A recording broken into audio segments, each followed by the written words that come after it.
वातावरण आहे.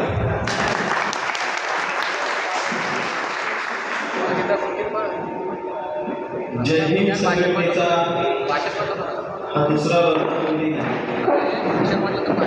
त्या निमित्तानं आपण सर्वजण या ठिकाणी उपस्थित राहिलो आहोत. देश स्वातंत्र्य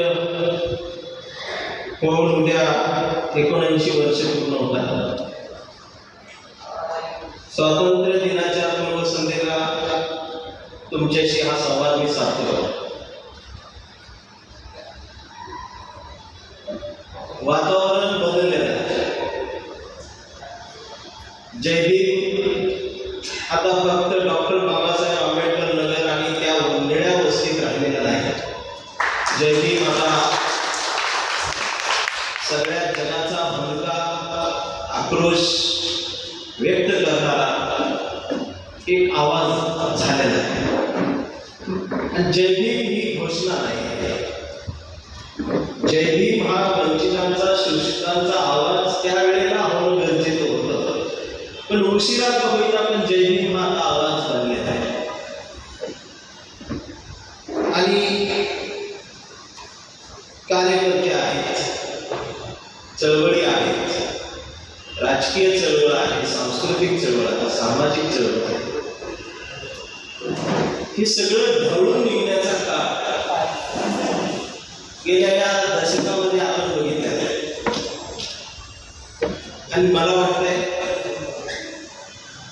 आपण या सामाजिक, सांस्कृतिक आणि राजकीय ढवळाढवळीचे साक्षीदार आहोत. इथून पुढच्या वर्षांमध्ये काय घडेल माहीत नाही, पण जे घडलंय, जे आपण बघितलंय, यातून फार मोठं शहाणपण शिकवण आपल्याला मिळाली पाहिजे. आणि एक नवा भारत आपल्या समोर उभा राहिला पाहिजे. आपण ज्यांचं बोट धरायला पाहिजे त्यांचं बोट सोडून आपण नको त्यांचं बोट धरलंय, म्हणून अनेक संकट उभी राहत आहेत. आम्ही गाडगे बाबांचं बोट सोडलं,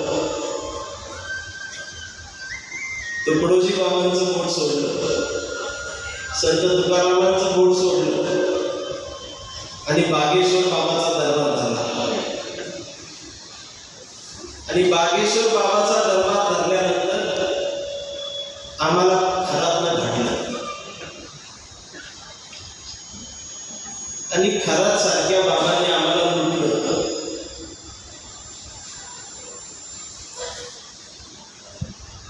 चिंच खाऊन जे आम्ही चिंचुका टाकतो तो 3.5 लाखाला विकला त्यानं विकला याचं कौतुक नाही, पण विकत घेतला याचं फार वाईट. आणि हे 2026 मधली घटना आहे, जी बघताना ऐकताना असं वाटतं की ही घटना या भारतात किमान 300 वर्षापूर्वी घडलेली असते, पण ती आता घडली. CCTV 5G इंटरनेटच्या युगात हे घडत आहे. विज्ञानाच्या एवढ्या मोठ्या पायरीवर आम्ही आल्यानंतर हे घडत आहे. म्हणून या देशाला जय भीमची गरज आहे. जय भीम का? जय भीम म्हणजे हा शैक्षणिक डोळा आहे. ज्ञान हा माणसाचा तिसरा डोळा आहे असा सुविचार आम्ही ऐकतो.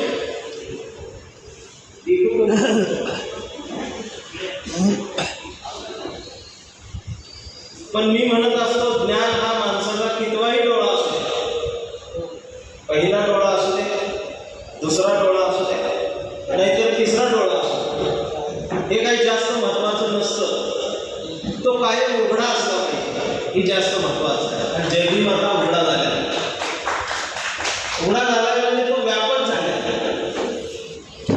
आणि गंमत अशी झाली, काही कट्टर लोकांना जय भीम फक्त आमचा असं वाटत होतं. त्यांचं दुःख वाढले आता.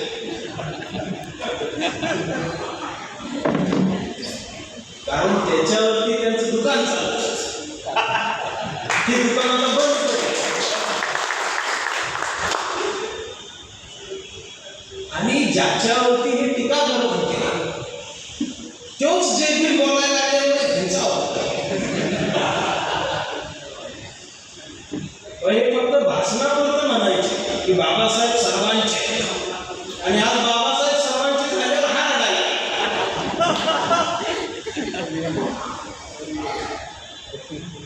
कारण संवादाची दारं उघडलेली आहेत, संवाद साधला जातो. आणि या सगळ्यांच्या ह्याच्यात मी माझं दुकान उघडलं, जे माणसं जोडला,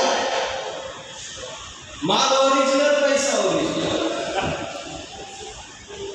त्याला अनेक आयाम आहेत, अनेक व्यायाम आहेत. यातनं वाट काढत जातात, माणसं जोडायची. आमच्या चळवळीतला एक कार्यक्रम असतो किंवा बाबासाहेबांच्या जयंतीचा एक कार्यक्रम असतो. मग कार्यकर्ते काय करतात, गावातल्या सगळ्या जाती धर्माच्या लोकांना बोलतात आणि सगळे येतात, हार घेऊन येतात. आणि मग आमचा वक्ता आहे, त्याच्या भाषणाची सुरुवातच होत असतो, हिंदू हा धर्मच नाही. जेवढे आलेले असतात ती उठतात, म्हणजे त्यांचं चालू नाही, आपला हात घालायला चालू. हे मी बघितलेलं आहे. आणि याच्यामुळं जात एकटी पडली. पण हीच जात एकटी नाही पडली. आज महाराष्ट्रामध्ये प्रत्येक जात एकटी पडलेली आहे. आणि ही प्रत्येक जात एकटी पडलेली असताना ह्या सर्व जातींना जोडणारा दुवा कुठला असेल तर तो जयंती महाराज, आणि तो सगळ्यांनी स्वीकारला, याचा मला आनंद वाटतो. आता या दोन्हीकडची पण दुखणी वाटलेली कट्टर लोकांची. आता तुम्ही भांडणं बघताय,